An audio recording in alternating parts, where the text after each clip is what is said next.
એકબીજાને નામથી ઓળખે, એકબીજાને પ્રોફેશનથી ઓળખે. બિલકુલ બિલકુલ. સંજીવભાઈ બે જણા હોય તો કયા સંજીવભાઈ, પેલા ડોક્ટર છે કે પછી પેલા સંજીવભાઈ લટપટિયા, એવું પાછું નામ હોય છે પોળોના નામોના. બિલકુલ સાચી વાત છે. સ્ક્વેર કિલોમીટરનું અમદાવાદ, જેને આપણે અમે લોકો એવું કહેતા કોર્ટમાં જઈએ છીએ, શહેરમાં જઈએ છીએ. શહેરમાં એટલે જે કોર્ટની અંદર છે એમાં જઈએ, અને બહારના વિસ્તારને પરા વિસ્તાર. એટલે હજી આપણે એવું કહે છે કે શહેરમાં જઈએ છીએ. હું પણ હજુ કહું છું, મારા બાળકને કહું, મારા દીકરાને કહું કે હું શહેરમાં જઈને, એટલે પપ્પા કે હવે ક્યાં શહેર છે, આ જ શહેર છે. મેં કીધું ના, જો હું વોકેબ્યુલરીમાંથી એ શબ્દ કાઢી નાખીશ કે હું શહેરમાં જઉં છું તો એની ઓળખ મટી જશે. આ છે ને એક આખું અમદાવાદ ફોર્ટિફાઈ થયું, અને એની અંદર પોળ રૂપે ફોર્ટિફિકેશન જેને કહીએ એવી પોળો ફોર્ટિફિકેશન વાળી પોળ છે.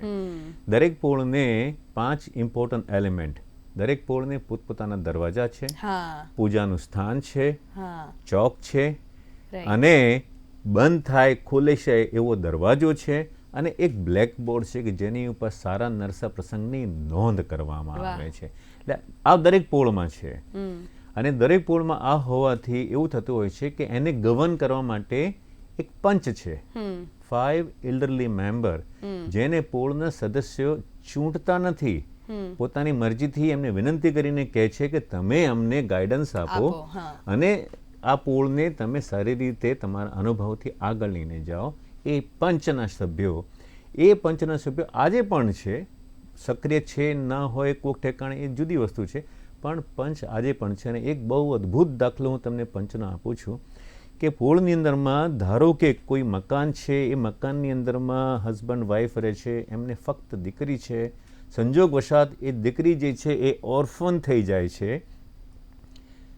ઓર્ફન થયા પછી પેલી દીકરી ઘરમાં એકલી છે, પંચ એનું ધ્યાન રાખે છે. માનીને ચાલજો, આ અનુભવ મને પોળમાંથી મને મળેલો છે કે જે દીકરી નાની હતી, 4 વર્ષ 5 વર્ષની ઓર્ફન થયેલી દીકરી, પંચ એને મોટી કરે છે.